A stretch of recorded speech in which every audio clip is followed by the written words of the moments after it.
హైదరాబాద్లోని త్రాగునీటి సరఫరా లేక ప్రజలు తీవ్ర ఇబ్బందులకు గురవుతున్నారు.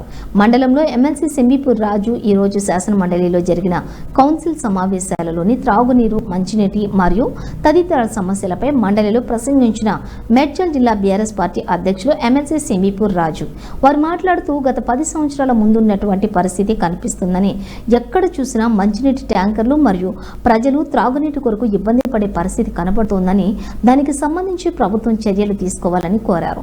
త్రాగునీటి సరఫరా సరిగా లేక ప్రభుత్వం సప్లై చేయలేని క్రమంలో ప్రజలు ట్యాంకర్లు కొంటున్నారని, సమస్యపై ప్రభుత్వం నిర్ణయం తీసుకోవాలని వారు కోరారు.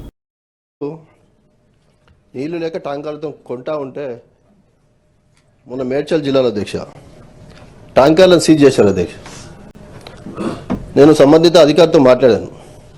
వారు ఏమంటారంటే, సార్ మాకు సీజ్ చేయమని ఆర్డర్స్ ఉన్నాయి, ఫైన్ కట్టాలి లేదా పర్మిషన్ తీసుకోవాలని చెప్తారు అధ్యక్ష.